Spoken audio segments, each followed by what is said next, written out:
Welcome back to my channel. And I know it's been a while, diba? Since yung last upload ko, talaga akong hindi nakapag-upload ng video.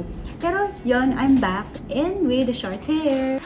So anyways, yun nga, medyo matagal since nung nakapag-upload ako ng video. And itong video na to, quick update lang about sa phone ko. Related to sa last upload ko na video about problem sa iPhone 13 Pro Max. Pero syempre, bago tayo mag-proceed, gusto ko lang muna syempre mag-thank you or magpasalamat sa mga nag-subscribe sa channel ko. Grabe, hindi ko na-expect kasi nung first upload ko ng video ko, wala akong subscriber. Siguro mga 4 o 5 lang. Pero pamilya ko lang yung mga nakasubscribe doon. Pero nakikita ko gumagalaw yung numbers.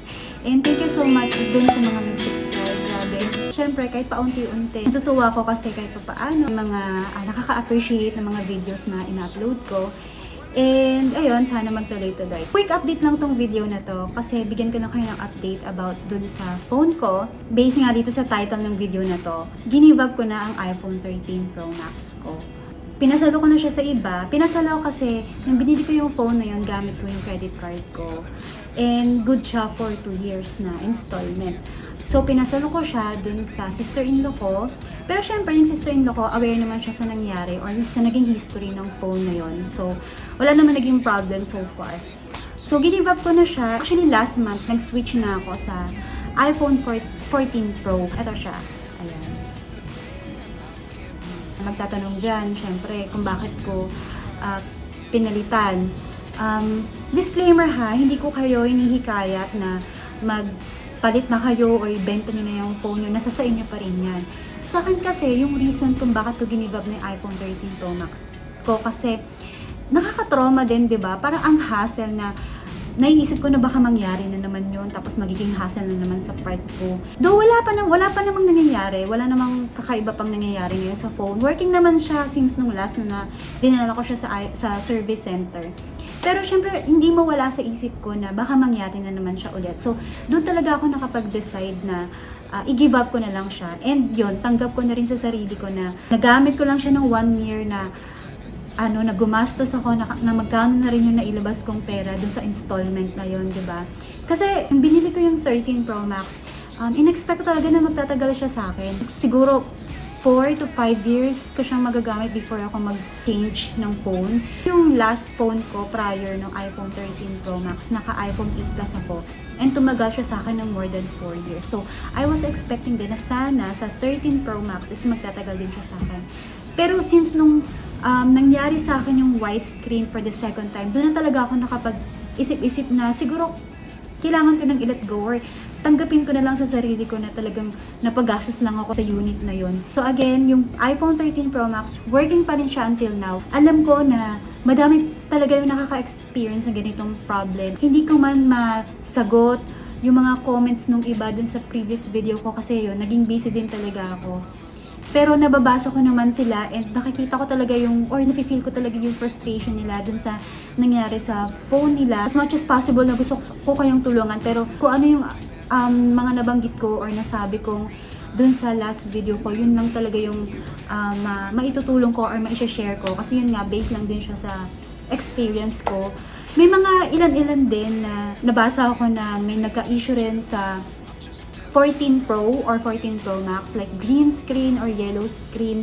I'm hoping na isolated case yon kasi kahit pa paano natitiwala pa rin naman ako sa Apple na okay pa rin yung quality ng phone nila.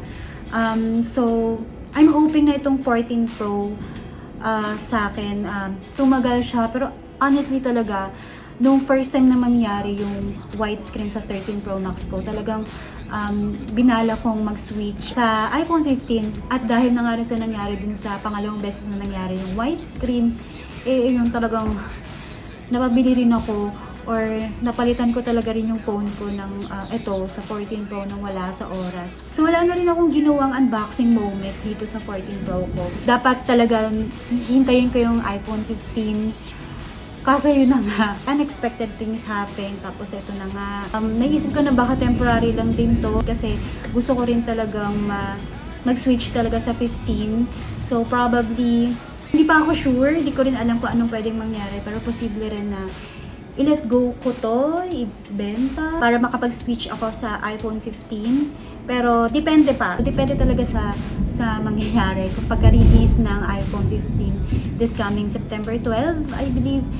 Pero ayun, itong iPhone 14 Pro ko so far, working naman siya, very smooth, syempre.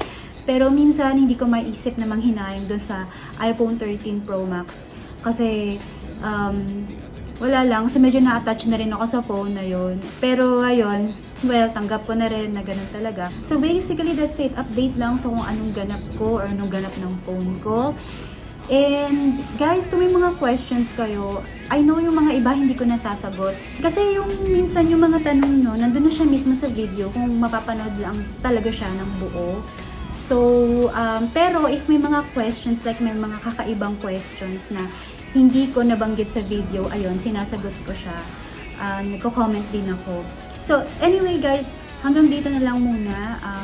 Again, if may mga questions kayo, comment lang kayo dun sa last video ko or pwede rin kayo mag-comment dito. Thank you so much for subscribing to my channel, and doon sa mga hindi pa nagsusubscribe, please do subscribe to my channel. So, sana makatulong yung mga videos ko sa inyo. And if may mga updates ako, I'll make another video. So, yun lang po muna, and thank you so much for watching this video. Bye!